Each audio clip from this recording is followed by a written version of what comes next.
Blade Trinity. So it has been a really long time since I reviewed the second Blade movie, which was like several months ago. Let's just go with that. But anyway, this is the third and final installment in the Blade trilogy. And in this film, the war between humans and vampires continues. However, the human vampire hybrid Blade has been framed for countless murders by the vampire leader Danica Talos, who's determined to lead her bloodthirsty compatriots to victory. Now, Blade must team up with a band of rogue vampire hunters, Jessica Biel and Ryan Reynolds, to save humanity from his most challenging enemy yet, which is Dracula, played by Dominic Purcell. So, before he was breaking out of prison, and joining a bunch of legends on the Wave Rider as Mick Worry Heatwave, he was in this movie. So yeah, and we're gonna be talking about this. This is actually this film was also followed by the 2006 Blade the series, which I only saw like the first episode, like the pilot episode. I didn't see. Oh wait, no, I think I'm getting it confused. No, I only saw a clip. I saw a clip of the Blade the series. It didn't even star Wesley Snipes. It was like some other actor. It was another actor. But anyway, yeah, this film was followed by that. But this movie is also Ryan Reynolds' first major superhero role, as well as his first collaboration with Marvel Entertainment. But anyway, so let's dive into this movie because we got a bunch of, and they're not really good. This movie is filled with, there's like this movie it has too many characters. I'm just gonna say right. I'm just gonna get this out of the way. This movie has too many characters, confusing and underwhelming stories that ignores the events of the first Blade, the events of Blade and then Blade 2. And also there's like a lot of boring filler moments and like subplots. And there's several of them that leads to absolutely, nowhere. And I rewatched the first. So because it's been a long time since I watched the first two Blade movies, I rewatched them just recently, and I paid attention to the dialogue and what they were talking about, everything as much as I could. I took notes. I put them here on my laptop. Right now I'm staring at my laptop, looking at my notes. So let's just read. So I'm gonna read from my notes and then I'm gonna go into detail. So let's talk about Blade Trinity. So there was something this is something I did not know. I absolutely did not know about this topic until I looked it up, and I could not believe it. I could not believe that this was real. I don't know if it's real or if it's someone was making it up, but anyway, it was during the production of the movie, and right here, there's a lot of, this movie went through a lot of production troubles. The actor who played Blade, Wesley Snipes, was very unhappy with the film's scripts and the original choice of the director. David S. Goyer had written all three films in the franchise, and then he was the one who was selected to replace the director of the film, which Snipes also protested. And then Snipes, I guess he was caused a lot of difficulty during filming.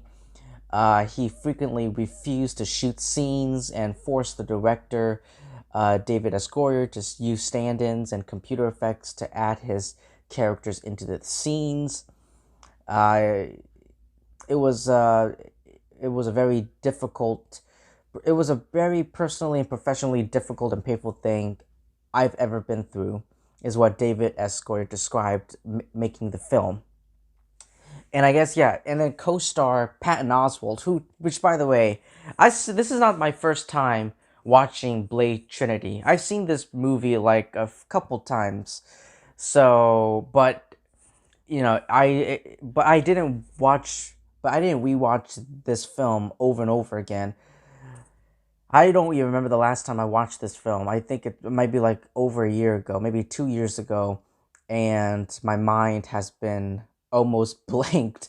But I did not know Patton Oswalt was in this movie. But anyway, he said that, according to Patton Oswalt, Wesley Snipes would spend much of his time smoking marijuana in his trailer, and that he became violent with David S. Goyer after accusing him of racism. He also, he also called Ryan Reynolds, his co-star Ryan Reynolds, a cracker. Which I'm not even gonna go into that. But Snipes denied all of that all that events, and said that as an executive producer of the film, he had the authority to make decisions, but that some people had difficulty accepting that. So, I personally, I wasn't there. I wasn't there. I wasn't, sitting or standing in that room with Wesley Snipes, David S. Goyer, and all the team, making this film. So I don't know who's telling the truth and who's bullshitting. So, but if Wesley Snipes did, stay in his trailer smoking weed, and refuse to work with a bunch of, white people, I don't want to get into it. All right, I don't want to get into that, but it's crazy. If that's true, then that is crazy. That's horrible. That's crazy, and that is horrible. If Wesley Snipes did that, if he did that, keyword if, all caps. But anyway, yeah, and for like the second, third time, I don't even know how many times, they killed Abraham Whistler. They killed Whistler again. This is like the second time, right? They killed him. They kind of killed him in Blade, and then they brought him back in Blade 2, and then they killed him off again here in Blade Trinity. This is the second time. No, it is. It is the second time they killed him. Yeah. But yeah, this is but they killed him off in such an the way they killed off Whistler was I felt like something was missing. It was kind of like I don't know what the word is. It feels kind of anticlimactic, the way they killed him off. It's just like, it's very difficult for me to explain it. I don't know the right terminology you would use for that. But anyway, moving on. Let's talk about the villains, all right? Because the villains in this movie, it's a vampire movie, and this movie ain't the only thing that sucks, all right? The villains suck ass. They suck so much more than blood, all right? We don't there was this one girl, this one huge guy who I found out was played by Triple H. Holy shit, a WWE wrestler, which was fun. But anyway, I'm pretty sure I'm sure Triple H had a lot of fun shooting these scenes and kicking ass, whether it's Blade's ass or Ryan Reynolds near the end of the third act of the movie. But anyway, but the villains of this movie, we don't get to.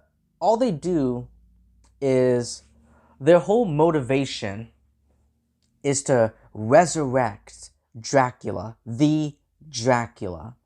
That's their whole goal, and that's it. That's pretty much it. Their goal is to resurrect Dracula and to kill Blade. That's pretty much the whole character arc right there. The woman, Triple H, that other white dude. It's just there's no character development. There's no backstory to any of these villains. And also, Dominic Purcell as Dracula, I don't even know where to begin. I thought, I like Dominic Purcell in something. If you put him in something like Legends of Tomorrow, I loved him. I loved Dominic Purcell in Legends of Tomorrow. I don't know if he smiles or anything, but anyway, I don't know if that man smiles or is capable of laughing, but he always has this serious look on his face. But it kind of reminds me of Eminem. Eminem, like he has like Eminem and both Eminem and Dominic Purcell, both of these men have like this serious look on their face. I don't think they can smile. But anyway, I just thought he was seriously miscast as Dracula. The way he delivered his line, there was like no effort really. I don't even know what I'm looking at. And also, there's like too many characters. When I like early in this video, I said that there was too many characters, and what I mean by that is that we get introduced to this big team, this huge team they call themselves the Night Stalkers, and Patton Oswalt is one of them, and they make all these badass weapons and gadgets, but they're just a bunch of vampire hunter wannabes. Um, and they are nothing like the Night Stalkers, which I do know who the Night Stalkers are from the comic books.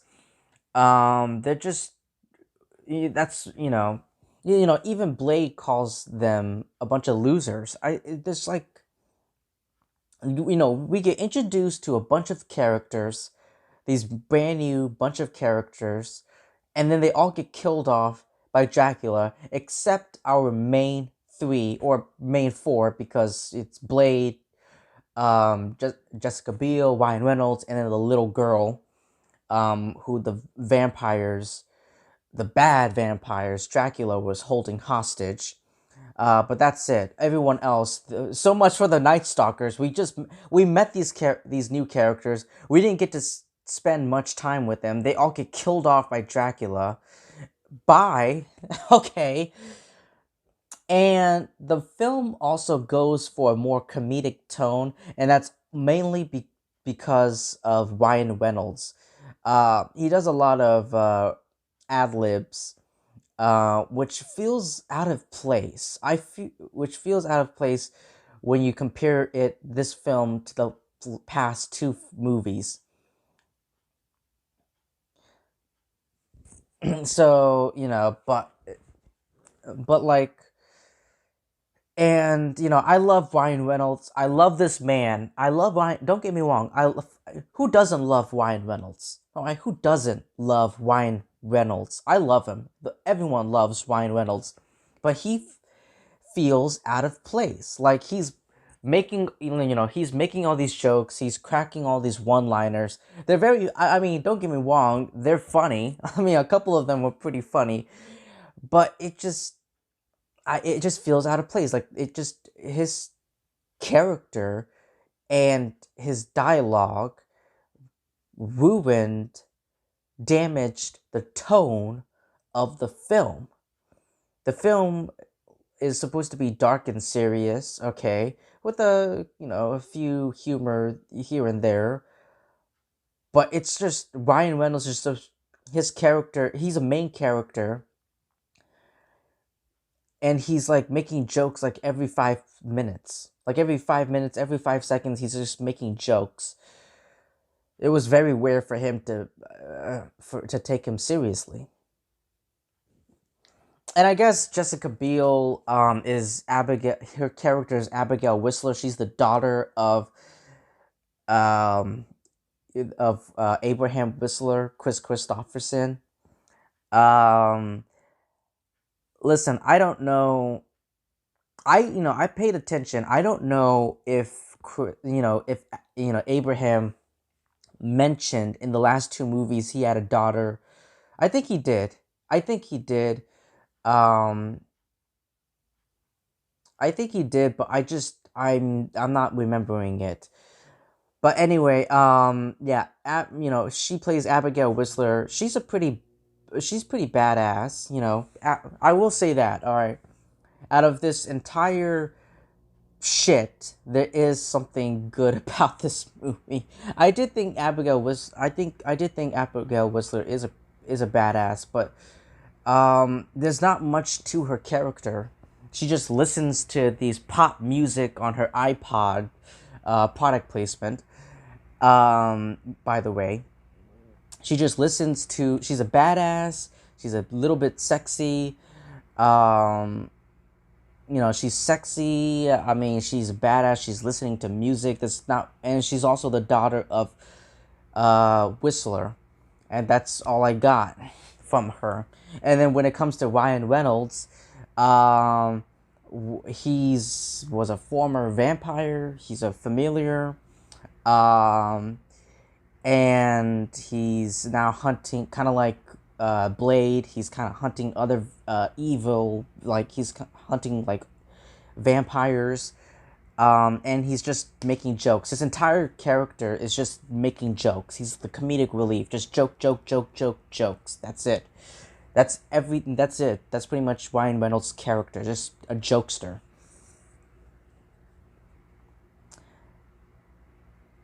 And, despite the fact that, it was already established in the previous movies that not all vampires are willing converts, the Night Stalkers, they come up with something. They eventually deploy this virus.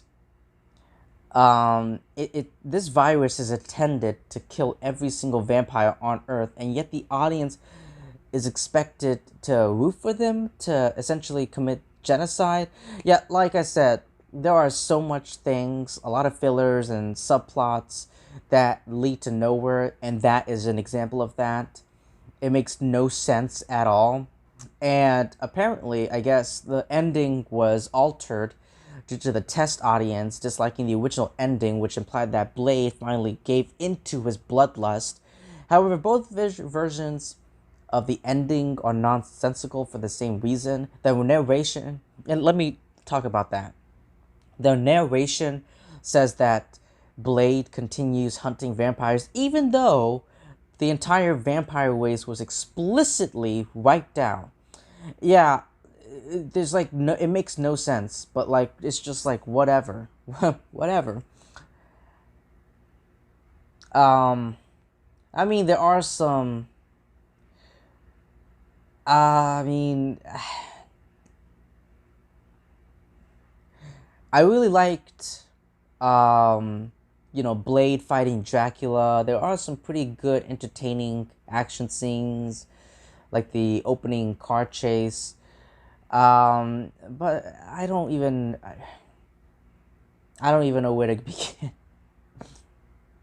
But anyway, Wesley Snipes and Christopherson both hated this film, feeling that both of them felt that there were too many new characters that were added to the Blade universe. Like the first two movie, it was all about Blade, and now we get like pushed. All these new characters get pushed in, only to be killed by Dracula. Yeah, so both Wesley Snipes and Chris Christopherson, Mr. Blade and Mr. Whistler, both of them themselves both hated the film. So yeah.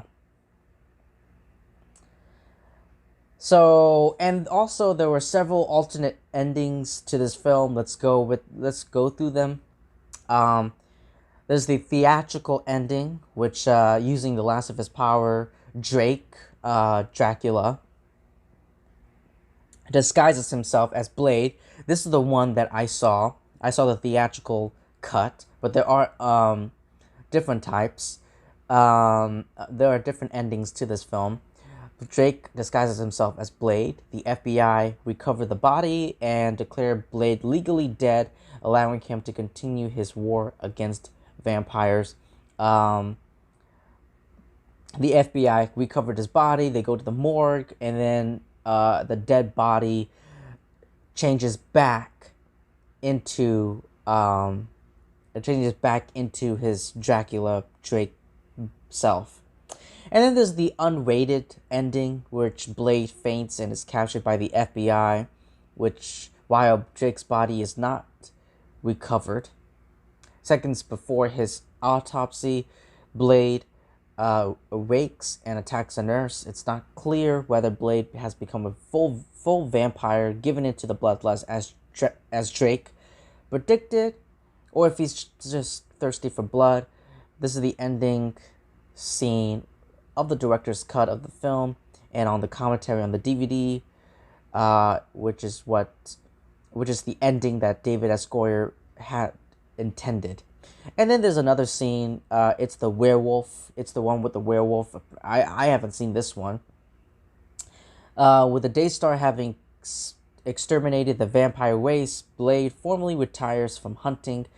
Meanwhile, Hannibal King and Abigail Whistler reestablish the Night Stalkers and turn their attention to a new foe, werewolves. That's right.